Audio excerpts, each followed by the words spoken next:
Hi, I'm Walt Haight, and welcome again to Public Domain Classics here on MCM.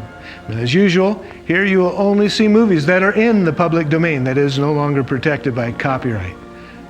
Some are good, some are bad, some will hit you like the hot kiss at the end of a wet fist. That's right, we're talking film noir here. Now, no other movie genre, I think, has been so painstakingly debated as to what constitutes the definition of film noir. Its roots can be traced back to the German expressionist films of the silent era. These were movies that emphasized the use of light, and shadow, and darkness to tell a story. Eventually, this style made its way to America. By the end of World War II, it was fully entrenched as part of the Hollywood mainstream. I think of films like Double Indemnity, The Big Sleep, and Kiss of Death. Detour was made by PRC, the Producers Releasing Corporation, and it's a veritable treasure trove of film noir dialogue, acting, and mood. Now we've got everything from foggy streets to cheap bars to lonely desert highways to tawdry apartments, and of course, questionable morals. Now, dismissed as average by critics at the time, this movie has since risen from the wet pavement to take its place among the greats of film noir. Co-starring Anne Savage, here is Detour.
Here we are. I turned down here at the next block. Thanks, mister. I'll get off there.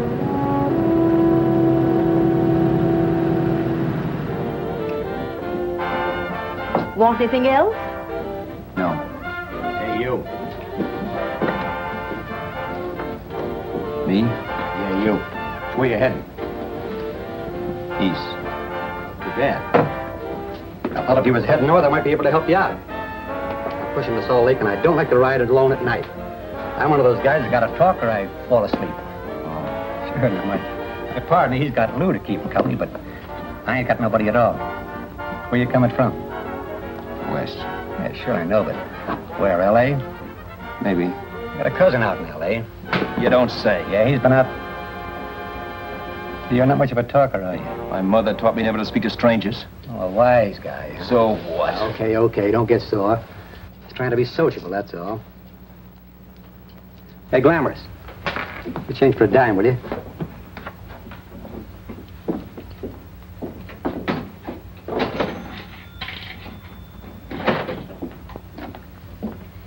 Let's have something quieter this time, Joe. My head's splitting. Is that what's wrong with it? Done with your coffee? No. And don't rush me, will you?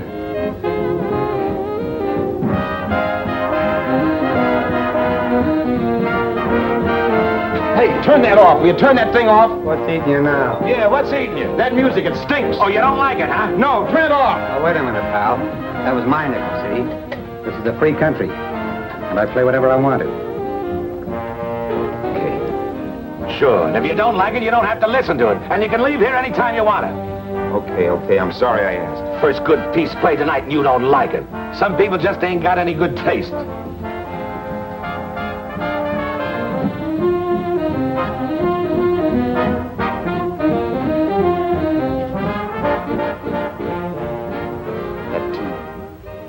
That tune. Why was there always that rotten tune? Following me around, beating in my head, never letting up. Did you ever want to forget anything? Did you ever want to cut away a piece of your memory or blot it out? You can't, you know. No matter how hard you try. You can change the scenery, but sooner or later you'll get a whiff of perfume or somebody will say a certain phrase or maybe hum something. Then you're licked again. I can't believe that you're in love with me. I used to love that song once. So did the customers back in the old Break of Dawn club in New York. I can't remember a night when I didn't get at least 3 requests for it. Sue, she was always selling it too. Those were the days.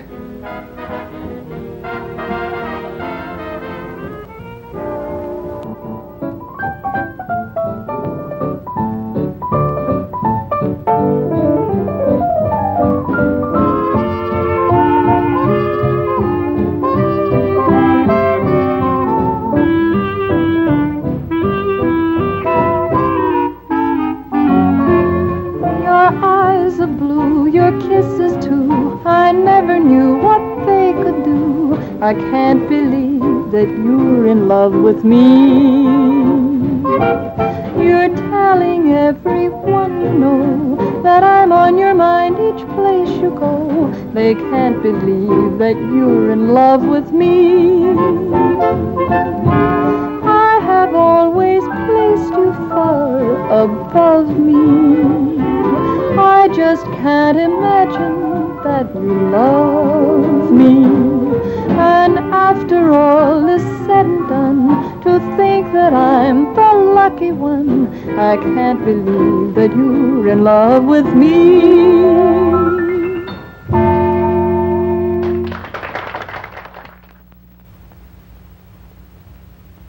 It wasn't much of a club, really. You know the kind. A joint where you could have a sandwich and a few drinks and run interference for your girl on the dance floor.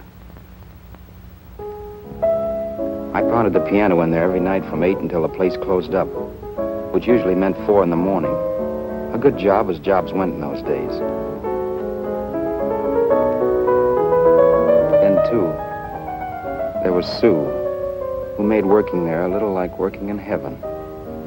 But how we felt about each other, well, there was nothing very unusual in that. I was an ordinary healthy guy, and she was an ordinary healthy girl, and when you add those two together, you get an ordinary healthy romance. Which is the old story. Sure. But somehow, the most wonderful thing in the world.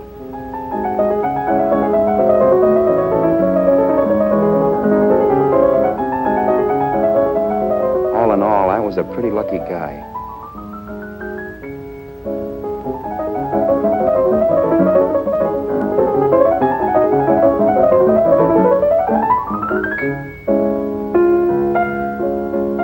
Mr. Paderewski, I presume. It's beautiful. You're going to make Carnegie Hall yet, Al? Yeah, as a janitor. I'll make my debut in the basement. I don't blame you for being bitter, darling, but you mustn't give up hope. Why, someday... Yeah, someday. If I don't get arthritis first. In the meantime, let's blow this trap.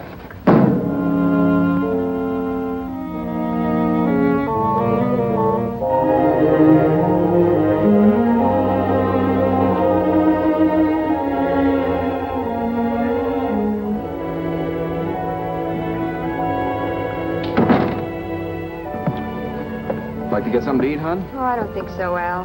I lose my appetite working in this flea bag. Let's go home. Okay. I can't stand much more of that dump. Did you see that drunk tonight trying to paw me? No, what drunk? Does it matter what drunk? Say, what's the matter with you tonight, darling? That's the 3rd time you started to tell me something and then stopped. We shouldn't have any secrets from each other, Sue. Next week we're going to make with the ring and the license. You and me will be a team. Yes, that's right. In the Bush League. I don't get you. We've been struck out. It's a funny way to talk, darling. Don't you want to marry me? Al, look, I love you. You know I do, and I want to marry you. But? But not now. Only after we've made good. Sunday, I'm going away. Oh, I know you'll think it's silly. That's why I hesitated to tell you. But I'm going to California. I want to try my luck in Hollywood. That's the most stupid thing I ever heard of. Don't you know millions of people go out there every year and wind up polishing cuspidors? I thought you had better sense. You sound as if you don't think I have any talent. That has nothing to do with it. I'll make out all right. Maybe. But what about me? Doesn't it mean anything to you that you're busting up all our plans? We may not see each other for years? It won't be that long. I thought you loved me. I do. You know I do. Well, here we are.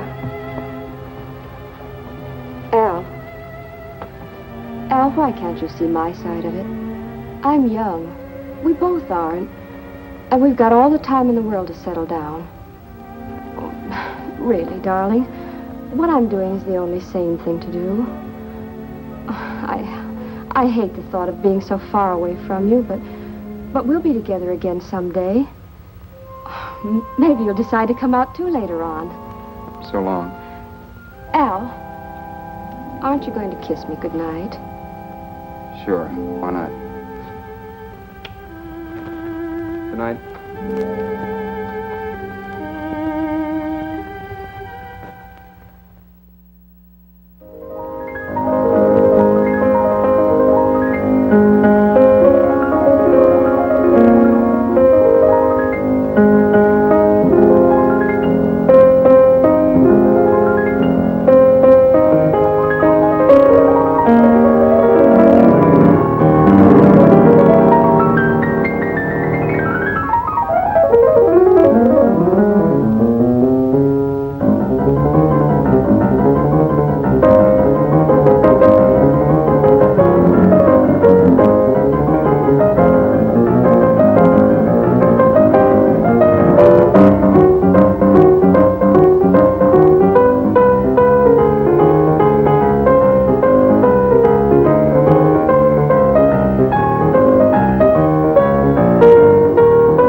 Say, Roberts, you hit the jackpot this time.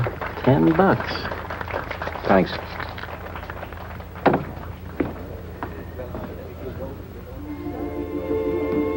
So when this drunk handed me a 10 spot after a request, I couldn't get very excited. What was it, I asked myself? A piece of paper crawling with germs.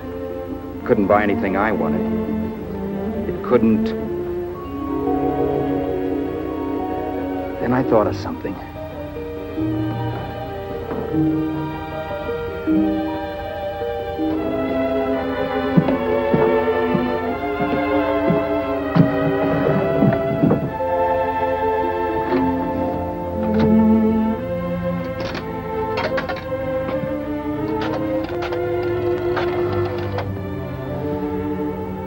Long distance. I'd like to put a call through to Los Angeles. Miss Harvey. Sue Harvey. Harvey. The number is Crestview 65723.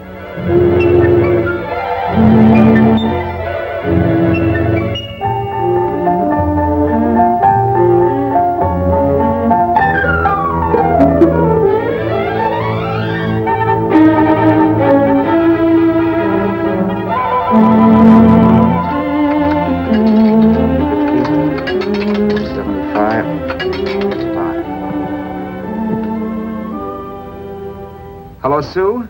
This is Al. Oh, baby, it's great to hear from you, too. What's that? You do?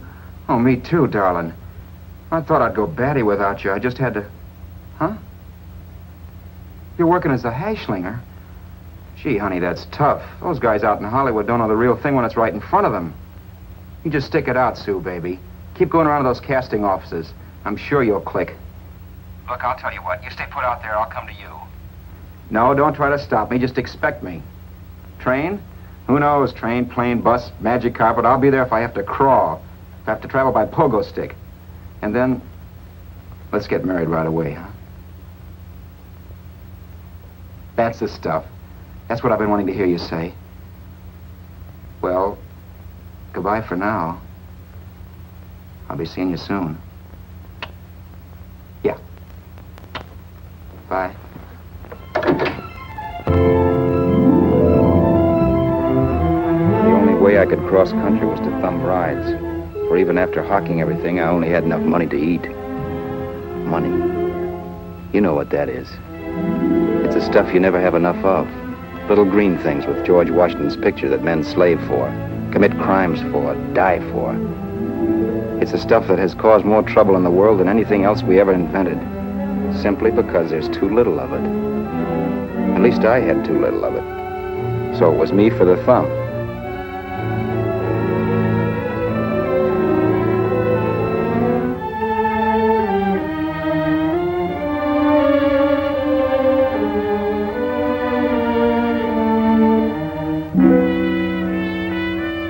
Ever done any hitchhiking?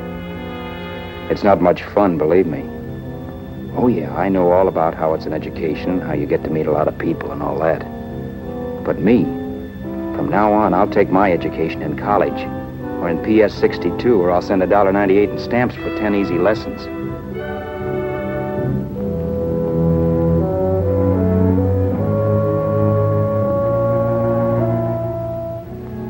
Thumbing rides may save you bus fare, but it's dangerous. You never know what's in store for you. You hear the squeal of brakes. If only I had known what I was getting into that day in Arizona. Here, throw that in the back seat. Okay, let's go. Make sure that door is closed.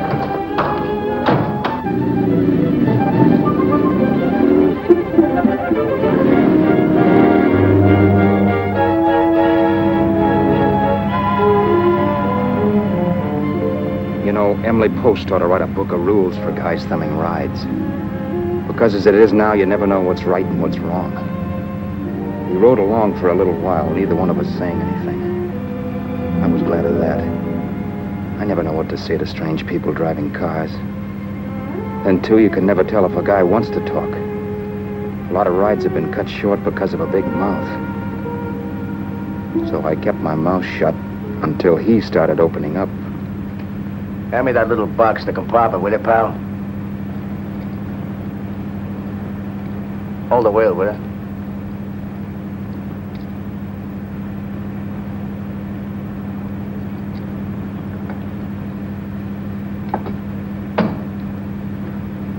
How far are you going? L.A. Wow, you're really traveling, aren't you? Yeah, but I don't expect to make it for a couple of years at the rate I've been promoting rides. Not much luck, huh? Sure, all bad. Not many people stop for a guy these days. Afraid of a stick-up, maybe. They can't blame him. Where you coming from? New York? Well, New York. You're in luck this time. I'm going all the way. Right through to Los Angeles. You drive a car? Sure. Whenever you're tired, let me know. I'll holler. I guess at least an hour passed before I noticed those deep scratches in his right hand. They were wicked. 3 puffy red lines about 1/4 of an inch apart. He must have seen me looking at them because he said, Beauties, aren't they? They're gonna be scars someday. What an animal. whatever it was, it must have been pretty big and vicious to have done that. Right on both counts, New York. I was tussling with the most dangerous animal in the world. A woman. She must have been Tarzan's mate. Looks like you lost the bob. Certainly wasn't a draw. You know, there ought to be a law against dames with claws. Yeah. I tossed her out of the car in her ear. Was I wrong? Give a lift to a tomato, you expect her to be nice, don't you? Yeah. After all, what kind of dames thumb rides? Sunday school teachers? Yeah. A little witch. She must have thought she was riding with some fall guy.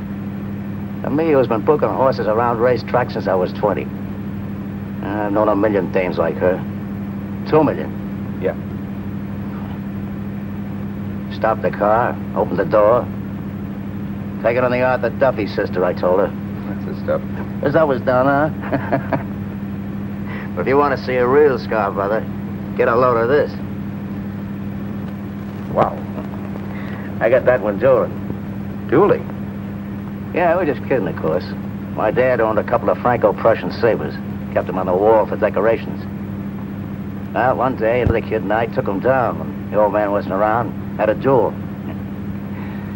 He got me in the arm here. Pretty mean cut. Infection set in later. Yeah, I can see that. Now, give me that box again, will you? Yeah.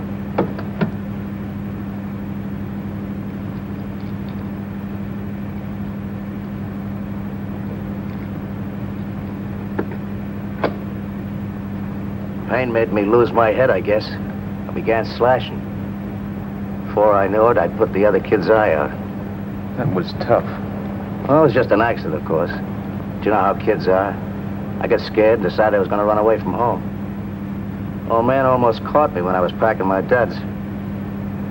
The bloody rag I had wrapped around my wrist hadn't caught his attention. You'd seen the bundle for sure. But I beat it when he was phoning for a doctor. That was 15, 16 years ago. I haven't been home since. Pull in there for a bite or something, huh? A bite or something. Brother, was I hungry. I hadn't had anything in my stomach for hours. Yet even with that gnawing in the pit of my belly, I didn't want to be in too big a rush to put on the feed bag. First, I had to make sure this guy knew the score. If I got him down on me, goodbye ticket to Hollywood. I'll wait out here for you, mister. If it's the money, don't worry about paying for it. This time it's on me. Well, that's what... Haskell, think nothing of it. You make your first million, maybe you can do the same for me. Come on, New York. I gotta make the West Coast by Wednesday. There's a horse running at Santa Anita named Pirate Bicycle. Means dough to me if I'm on him. We'll make it all right. He did most of the talking during the half hour we were in the place. I ate. He rambled on about his old man, whom he hadn't heard from since he ran away as a kid. Now he happened to become a bookie. And then all about how he got rooked in Miami. One race, 38 grand. They cleaned out my book. How do you like that? That was tough luck. Yeah, and I'm supposed to be the smart guy. Well, you just wait. I'm going back to Florida next season with all kinds of jack. And you watch those stinkers run for cover. Want anything else? No, thanks. I've had plenty.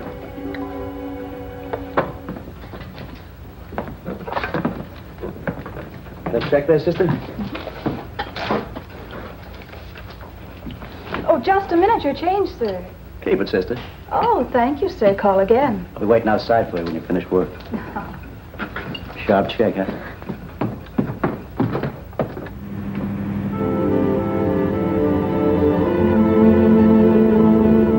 I drove all that night while Haskell slept like a log. After a while, I began to get sleepy myself. I was happy, though. Soon I'd be with Sue again. The long trip was practically over, and there'd be no more hoofing it down the concrete. I began to think of the future, which couldn't have been brighter if I'd embroidered it with neon lights. It was nice to think of Sue shooting to the top. It's amazing what a full belly can do to your imagination. Your eyes are blue, your kisses too. I never knew what they could do. I can't believe that you're in love with me. You're telling everyone you know I'm on your mind each place you go. I can't believe that you're in love with me.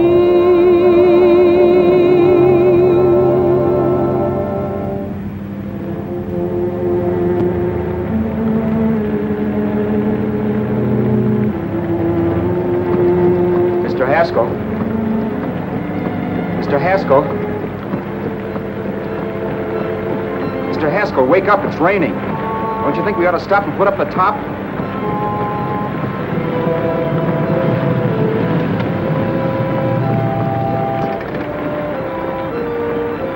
Mr. Haskell, I'm going to put up the top.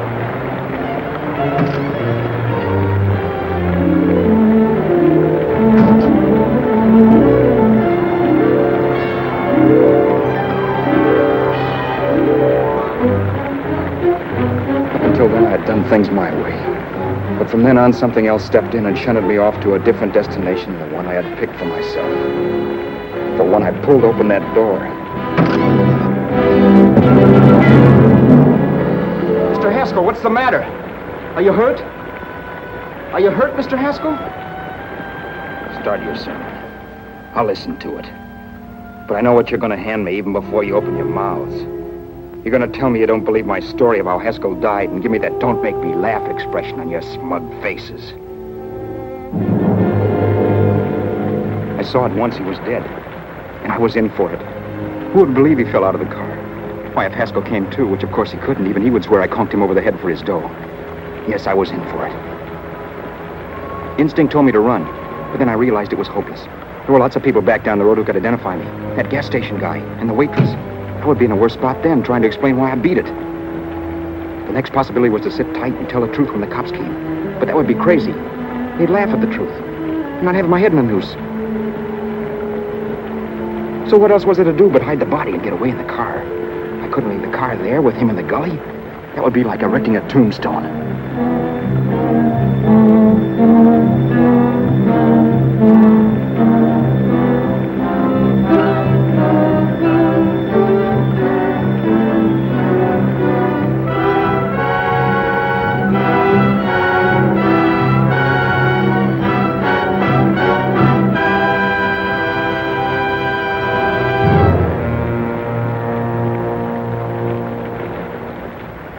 My idea was to cover him with brush, not to rob him.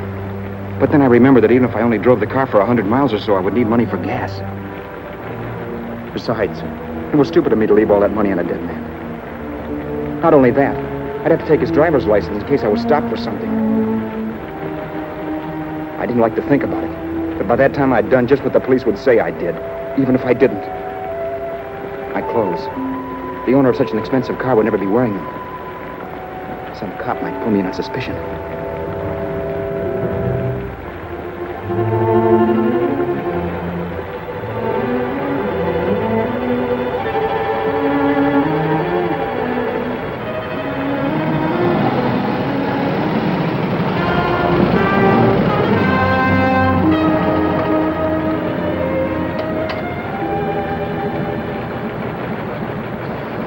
Hey, you, this your car? Don't you know better than to leave a car with the wheels halfway in the middle of the road? That's the way accidents happen. I'm sorry, officer. I was just putting up my top. I didn't think. Well, the next time, think. I'll let you go now, but watch your step in the future. I know that's a lonely stretch, but cars come by here once in a while, and we have plenty of crack-ups. Thanks, officer.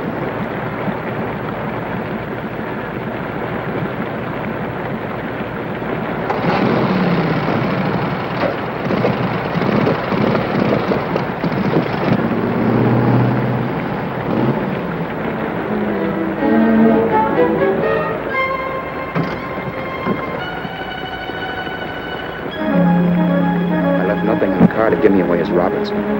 If they found a dead man in the gully now, it would be me.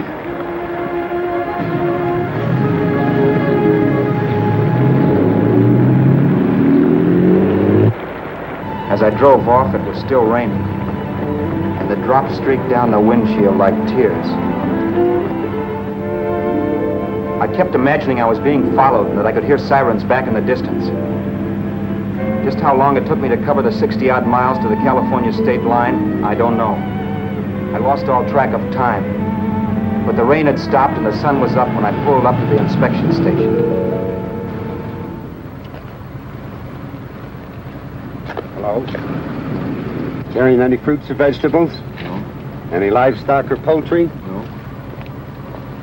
I'd like to see your registration and driver's license, please. Anything in the baggage compartment? Just baggage. Charles Haskell, Jr., age 30, brown eyes, dark hair. Identifying marks, none. Are you Charles Haskell, Jr.? Yes. Well, remember, if you're employed and you stay over 30 days, you take out California plates. All right, officer, but I'll only be in the state a short while. Right, you can go now.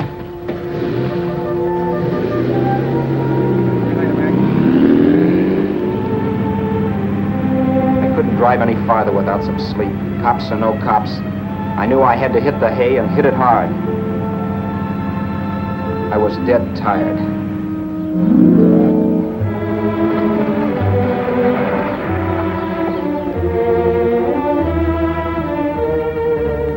As I mentioned at the top of the broadcast, Detour was made by PRC, Producers Releasing Corporation, which was one of a handful of small Hollywood studios collectively known as Poverty Row. Some of the more successful Poverty Row studios included Monogram, Republic, and Grand National Pictures.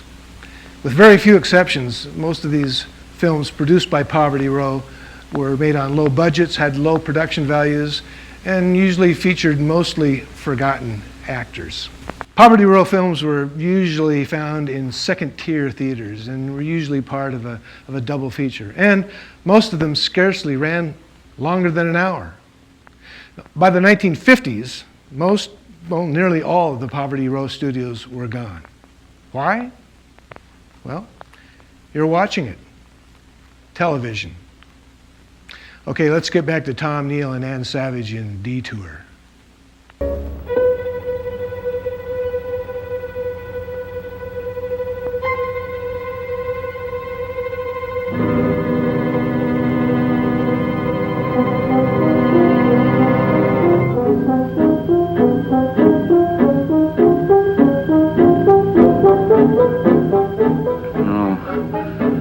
No, you can't, Mr. Haskell. No.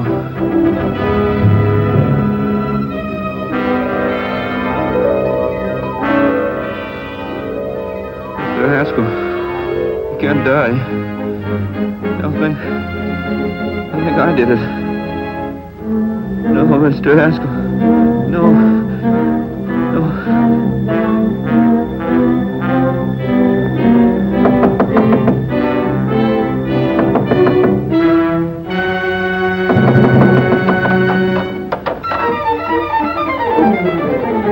Who's there? It's the maid. Can I come in and clean? Later. In a half hour. All right, sir.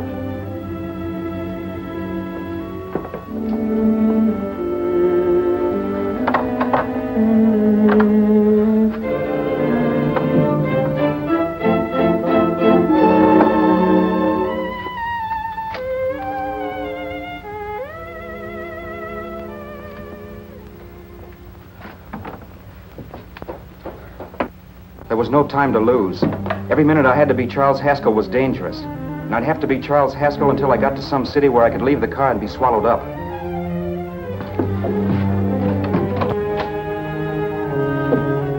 That meant driving the car as far as San Bernardino, maybe even to Los Angeles.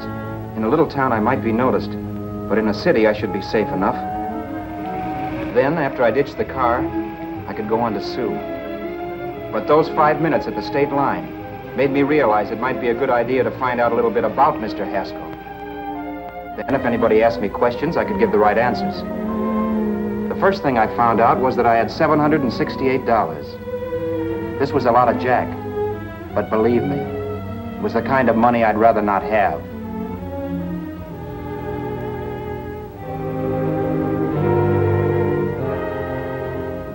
And then I found out from a letter Haskell was carting around in his bag that he wasn't the open-handed, easygoing big shot who went around buying dinners for strange hitchhikers. Before I got done reading it, I saw him more as a chiseler.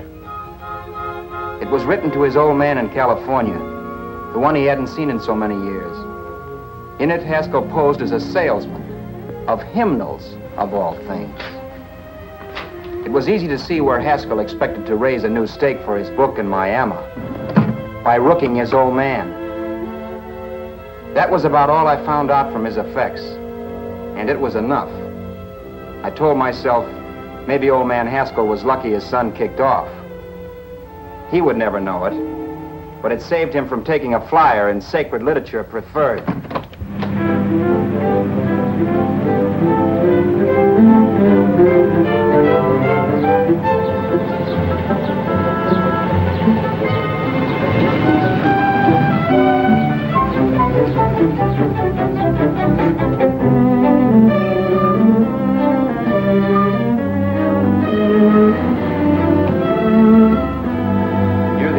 a desert center, I pulled up for water.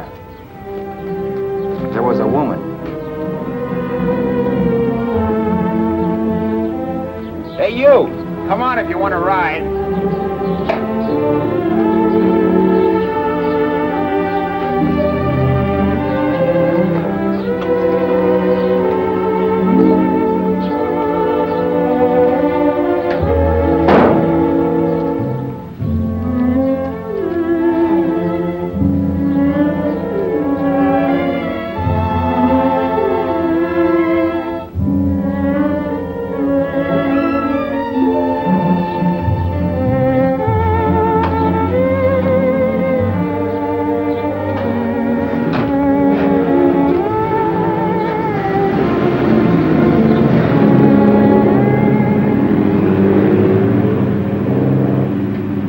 How far are you going?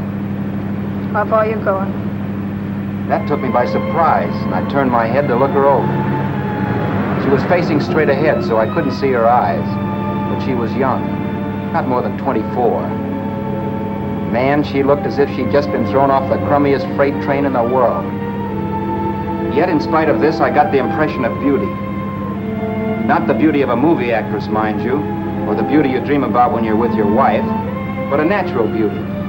A beauty that's almost homely because it's so real. Then suddenly she turned to face me. How far did you say you were going? Los Angeles? L.A.? L.A.'s good enough for me, mister. That's what I was afraid of. What'd you say? Oh, nothing, just thinking out loud. People get in trouble for doing that. What's your name? You can call me Vera if you like. You live in Los Angeles? No.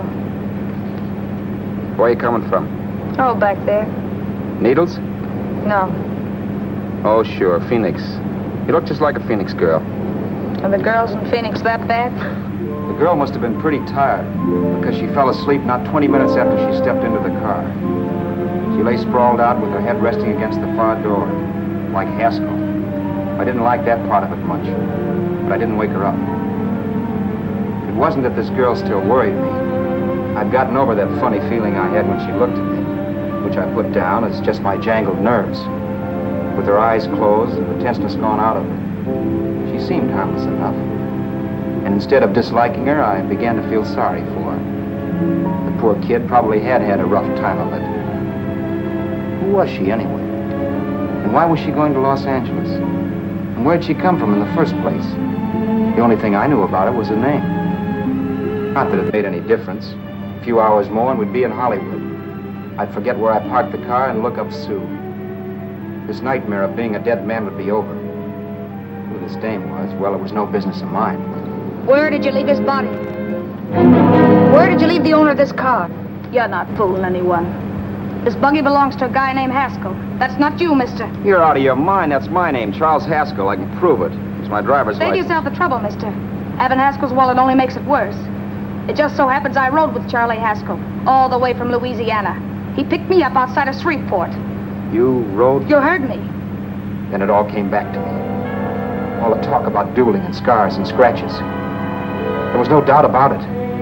Vera must be the woman Haskell had mentioned. She must have passed me while I slept. Well, I'm waiting. My goose was cooked. She had me. That Haskell guy wasn't dead yet. He wasn't stretched out stiff and cold in any Arizona gully. He was sitting right there in the car, laughing like mad while he haunted me. Well? There was nothing I could say. It was her move. Vera, whatever her name was, it was just my luck picking her up on the road. It couldn't have been Helen, or Mary, or Evelyn, or Ruth. It had to be the very last person I should ever have met. That's life. Whichever way you turn, fate sticks out a foot to trip you.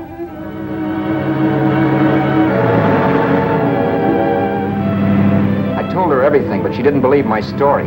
I should have saved my breath. That's the greatest cock and bull story I ever heard. So he fell out of his car.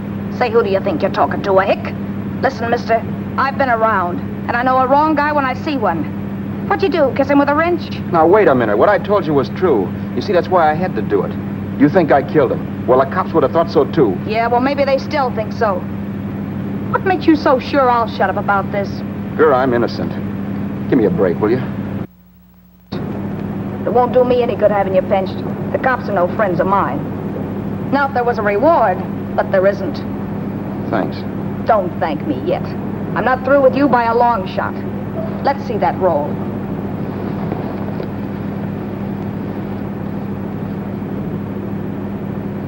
Is that all Haskell had? Isn't it enough? No, I thought he had more. Not that I know of. You can search me. You think I'm holding out on you? Well, maybe I will at that. He told me he was going to bet $3,000 on a horse named Paradisical on Wednesday at Santa Anita. He was stringing you along. He meant 300. Maybe. Sure, $3, 300. He was a piece of cheese, a big blowhard. Listen, mister, don't try and tell me anything about Charlie Haskell. Remember, I knew him better than you did. Okay, then you knew he was a four-flusher. That explains the $3,000 bet. I'm not so sure he didn't have that $3,000. Why should I believe you? You got all the earmarks of a cheap crook. Now, wait a Shut minute. up. You're a cheap crook and you killed him. For 2 cents, I'd change my mind and turn you in. I don't like you.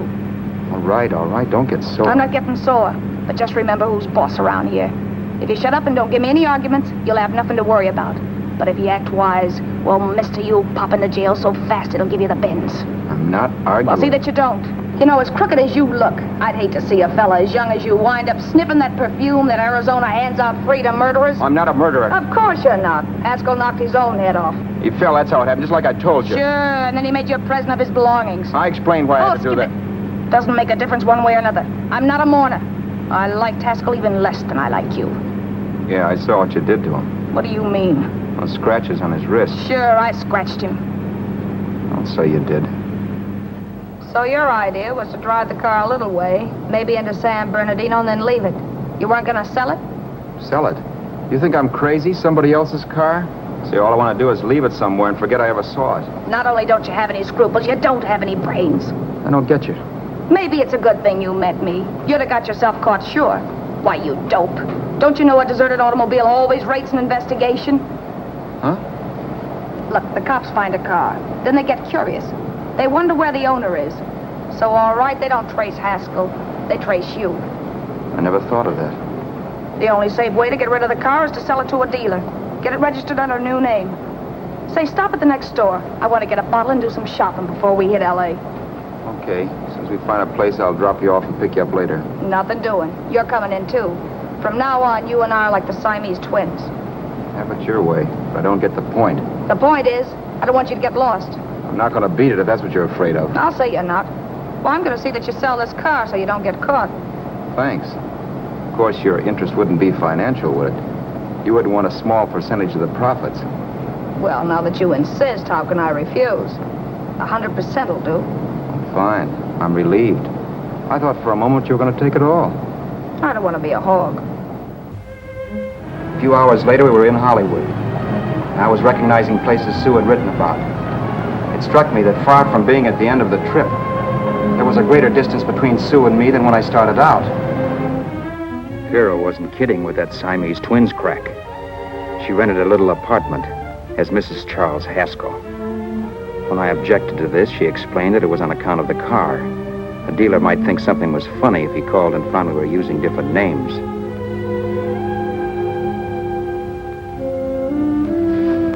Home, sweet home. Yeah. Not bad either.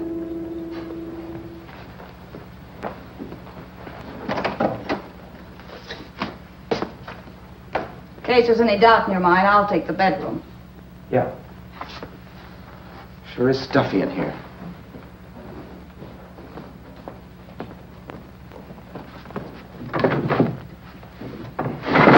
Keep the window shut. Okay. The old crow downstairs said there's a folding bed behind this door.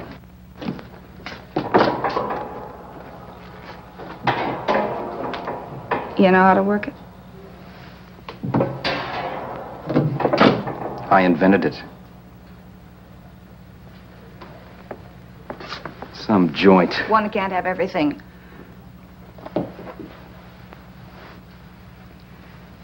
I'm first in the bathtub.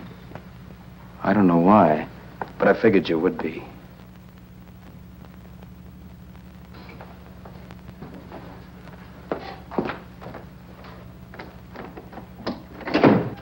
Boy, oh boy. It sure feels good to be clean again. I must be 10 pounds lighter. You must be. Well, hitching rides isn't exactly the way you keep your schoolgirl complexion. I wish that guy with the sax would give up. Gets on my nerves. Forget it. Have a drink. Aren't you afraid I might take you up on it? If I didn't want to give you a drink, I wouldn't have offered it. Why be a sorehead, Roberts? You got yourself into this thing. You should be grateful I'm not turning you in. Why, if I wasn't regular, you'd be in the pen this minute, being photographed, fingerprinted, and being pushed around by the cops. So cheer up. Get rid of that long puss. Or is your conscience bothering you?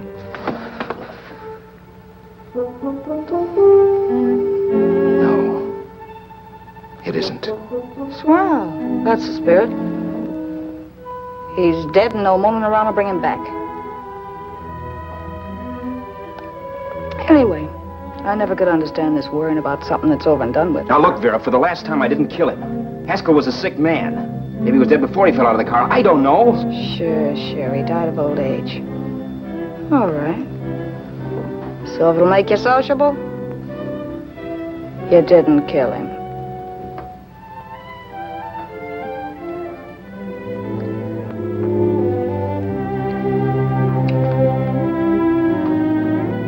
Thanks.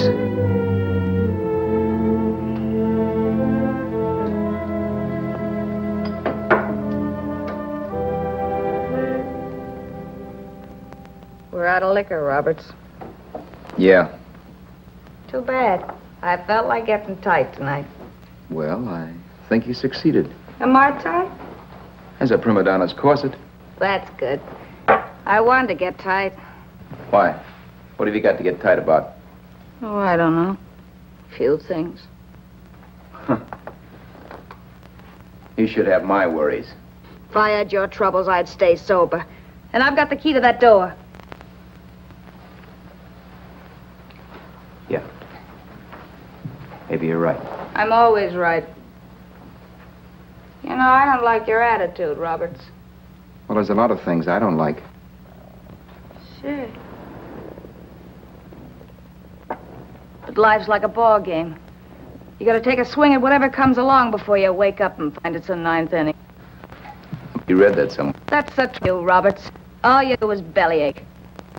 Taking it easy and, well, trying to make the best of things. Maybe that's what's wrong with the whole world. Get the professor. People lock themselves out trying to buck fate. Now, take you, for instance. You're lucky to be alive.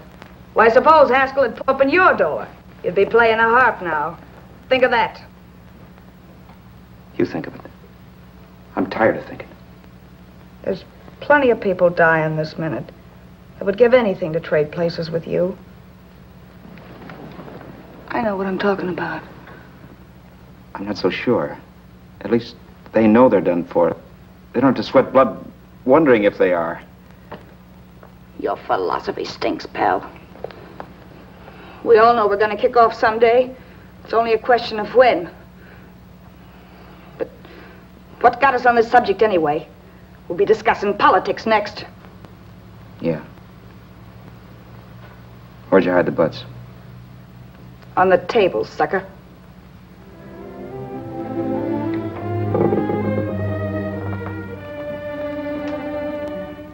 We bored each other with conversation for a couple of hours longer. Every 5 minutes, one of us was wishing we had another bottle or a radio or something to read. Then finally, we ran out of chatter. I know it's only 11 o'clock, but I want to get up early and make the rounds of the used car lots. No hurry about that. We've got all the time in the world. Maybe you have, but if you think I want to stay cooped up in this place any longer than I have to, you're batty. It's not a bad place. Pay plenty for diggings like this in New York. I wouldn't like it if it was the Ritz.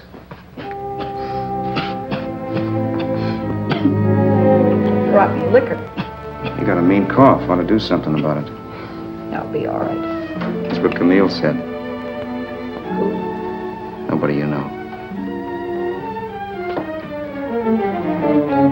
Wasn't that the dame that died of consumption? Yeah. Wouldn't it be a break for you if I did kick off? You'd be free with all Haskell's dough and car. I don't want to see anybody die. Not even me. Especially not you. One person died of me. If you did, well, that's all I need. You don't like me, do you, Roberts? Like you? I love you. My favorite sport is being kept prisoner. After we sell the car, you can go to blazes for all I care. But not until then.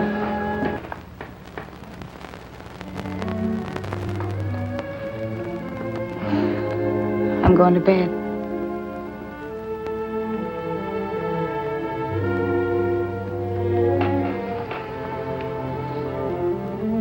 Good night, Roberts.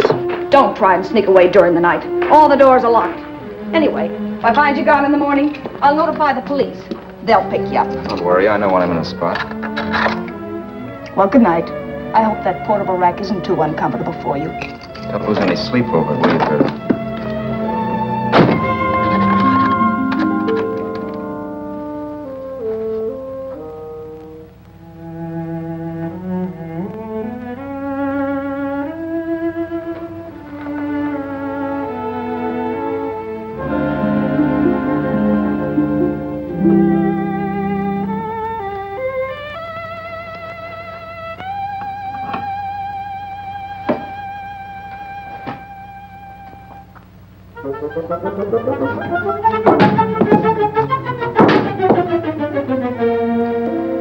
Crestview. 6, 5, 7, 2, 3. Hello? Hello? Hello? Hello?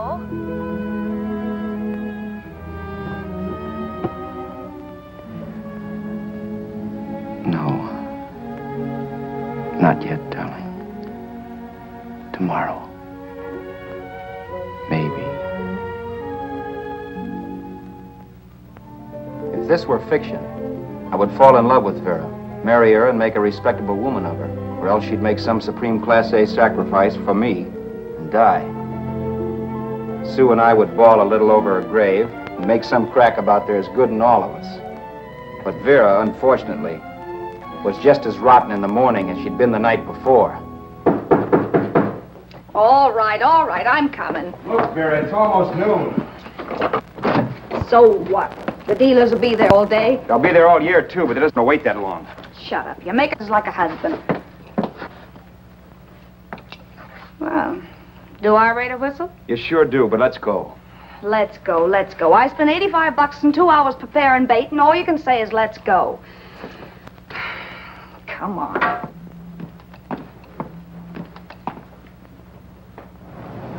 We passed a few used car lots last night down this way. What do you think we can get for this heap? I don't know. Plenty.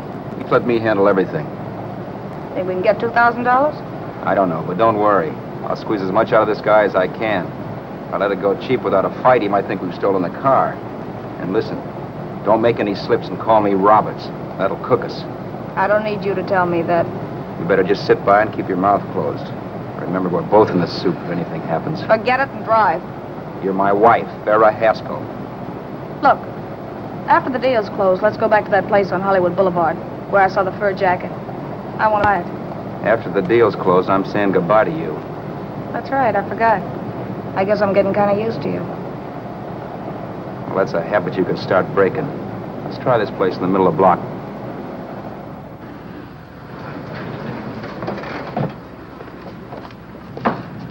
Good afternoon. What can I do for you? We're interested in selling a car. If the price is right.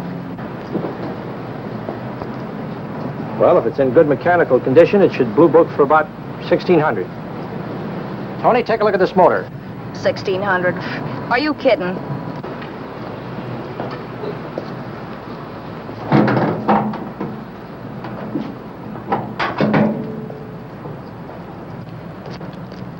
Well, maybe $1,850. Before I let it go for $1,850, I'll wreck it and collect the insurance first.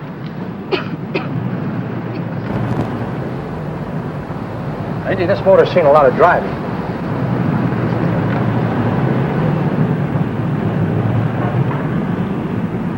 While the mechanic inspected the car, we haggled. At last, when we were all worn out, we hit a compromise. his price. Okay, it's a deal. All right, come in. We'll sign the papers. I have the ownership papers right here with me. Look, Vera, in the meantime, will you clean the dash compartment? There may be some stuff in it. All right, darling. $1,850. That dirty crook.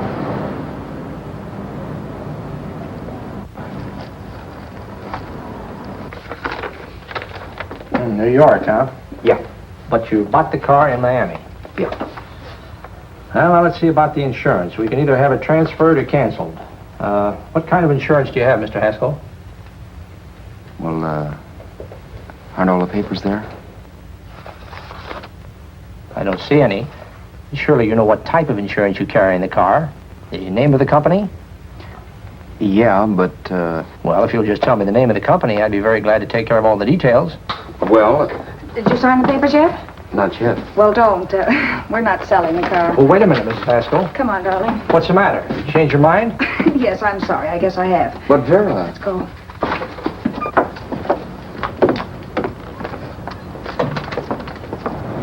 You got me out of a tight spot, Vera. But I still don't understand all this. You will in a minute. I almost threw away a gold mine. 1850 isn't to be sneezed at. The car doesn't book for as much as I thought. We're not selling the car.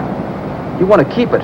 Now, wait a minute, Vera. You said yourself I wouldn't be safe until the car was in someone else's name. I'd like to be free of this mess when I go. That's just it, Roberts. You're not going.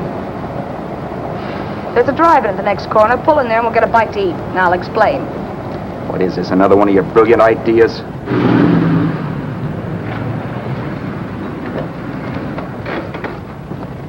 Oh, can I take your order? Make mine a ham sandwich and coffee.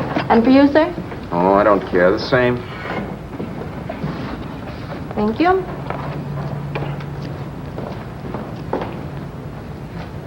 Get this, Vera. I've been pretty patient so far. I've done everything you asked me to do, but no more. Shut up. You've taken Haskell's money. And you can have the dough we get from selling the car, but you're not going to keep me a prisoner. It's a good thing I bought the paper. Take a look at that. Vera, I'm in no mood. Read that.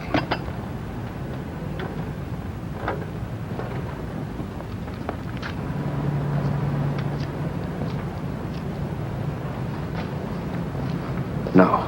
Yes. No, I won't do it. Yes, you will. You think I'm crazy? It's impossible, I tell you. Excuse me.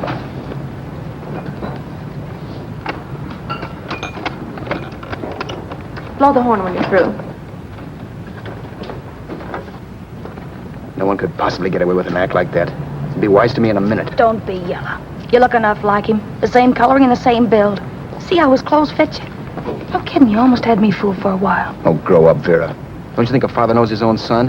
And there must be other relatives. The father won't have to know you. We'll wait till he gives up the ghost. He's an old geezer and he won't pull through. And as far as other relatives are concerned, they haven't seen you in 15 or 20 years. Eat. I'm not hungry. And I won't do it. It's not as tough as it sounds. Remember, you've got all kinds of identification. His car, letters, license. I could never get away with it. It's the stupidest thing I've ever heard. The old boy has scads of dough. Look in the paper there. Personal fortune assessed at over 15 million. He'll leave plenty, I tell you. Maybe he cut off his son. How do we know? It's out, Vera. I won't have anything to do with it. I think you will. Look, Vera, I'll do anything within reason. But not that. So forget it. Find yourself another stooge. You sap. You'll be fixed for the rest of your life as Charlie Haskell.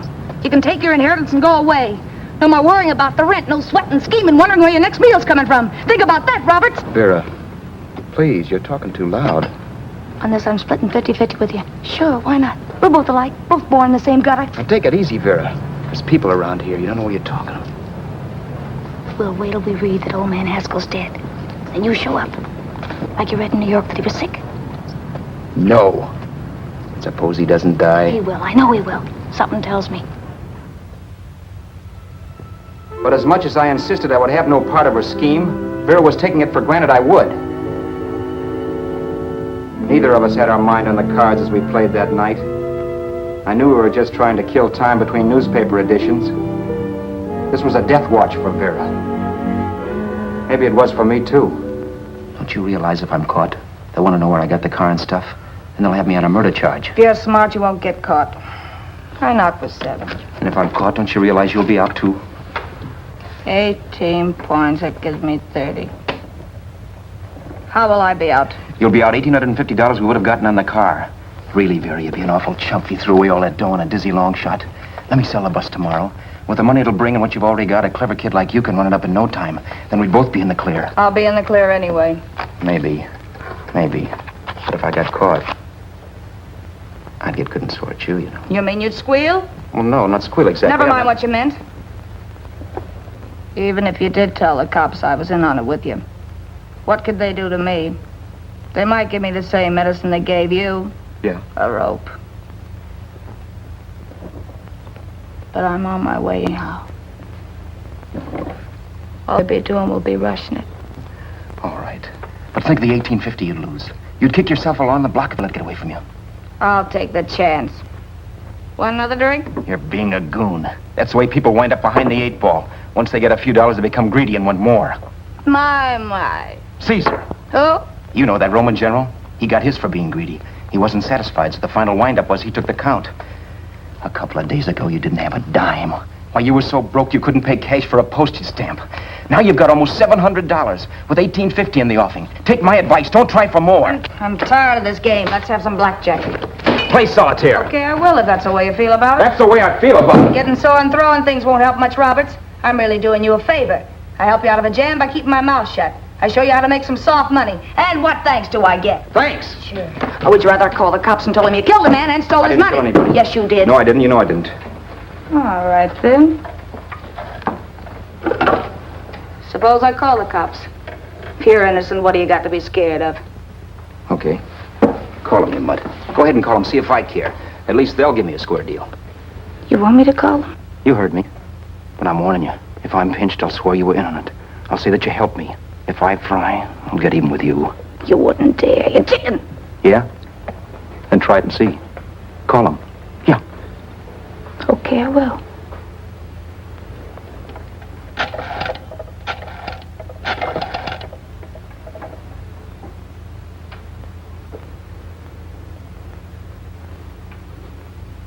Information? I want the number of the Hollywood police station.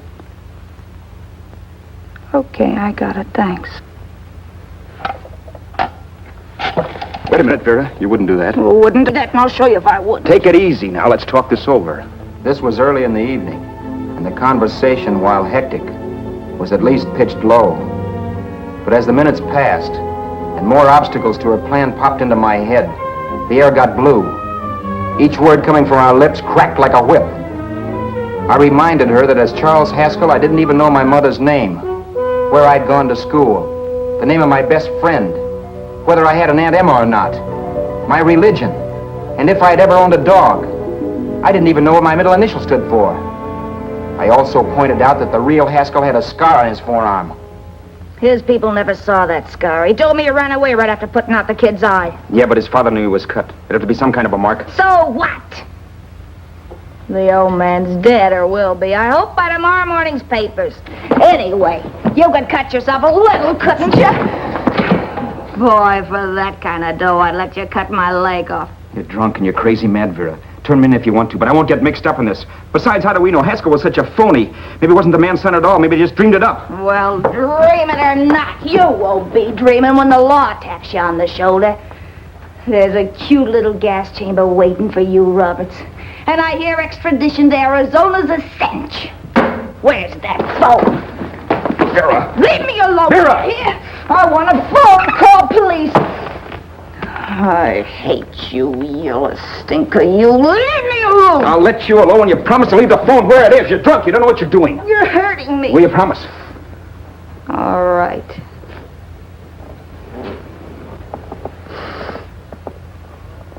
You hurt me. I'm sorry, but... And it's hot in here. Open up a window. It's not hot. Don't tell me. Now, do you do it or do I do it? You're no gentleman, see? Yeah. All right. I'll open up the window. Vera!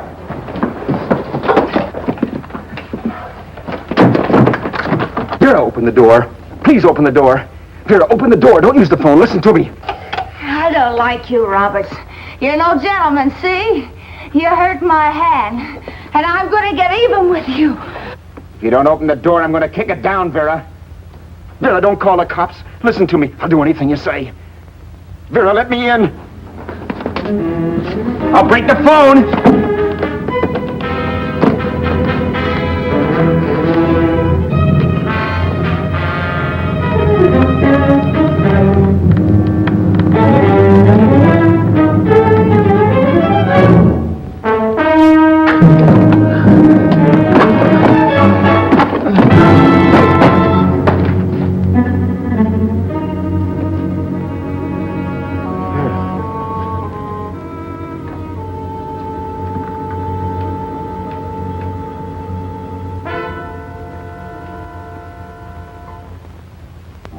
The world is full of skeptics. I know. I'm one myself. In the Haskell business, how many of you would believe he fell out of the car? And now, after killing Vera without really meaning to do it, how many of you would believe it wasn't premeditated? In a jury room, every last man of you would go down shouting that she had me over a barrel and my only out was force. The room was still. So quiet that for a while I wondered if I had suddenly gone deaf. It was pure fear, of course. And I was hysterical. But without making a sound. Vera was dead. And I was her murderer. Murderer. What an awful word that is. But I'd become one. I'd better not get caught. What evidence there was around the place had to be destroyed. And from the looks of things, there was plenty. Looking around the room at things we'd bought was like looking into the faces of 100 people who'd seen us together and who remembered me. This was the kind of testimony I couldn't rub out. No. I could burn clothes and hide bottles for the next 5 years. There'd always be witnesses. The landlady, for one. She could identify me. The car dealer, the waitress in the drive-in, the girl in the dress shop, and that guy in the liquor store. They could all identify me. I was cooked. Done for. I had to get out of there. While once I'd remained beside a dead body, planning carefully how to avoid being accused of killing him, this time I couldn't. This time I was guilty. I knew it. Felt it. I was like a guy suffering from shock. Things were whirling around in my head. I couldn't make myself think right. All I could think of was the guy with the saxophone and what he was playing. It wasn't a love song anymore. It was a dirge.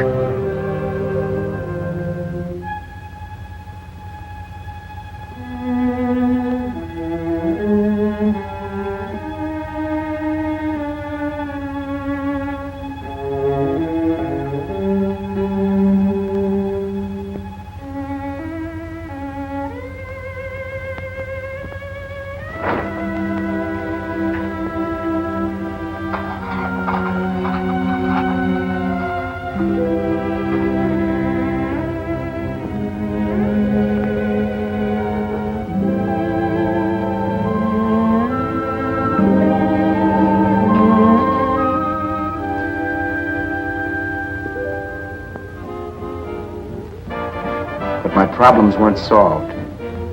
I had to stay away from New York for all time because Al Roberts was listed as dead and had to stay dead.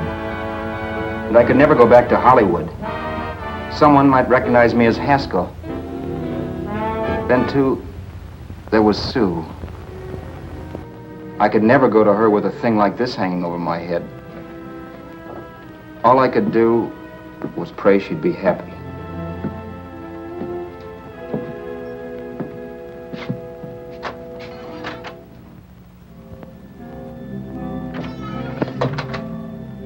I was in Bakersfield before I read that Vera's body was discovered, and that the police were looking for Haskell in connection with his wife's murder. Isn't that a laugh? Haskell got me into this mess, and Haskell was getting me out of it. The police were searching for a dead man. I keep trying to forget what happened, and wonder what my life might have been if that car of Haskell's hadn't stopped. But one thing I don't have to wonder about. I know. Someday a car will stop to pick me up that I never thumbed.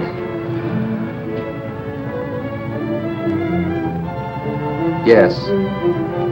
Fate, or some mysterious force, can put the finger on you or me for no good reason at all.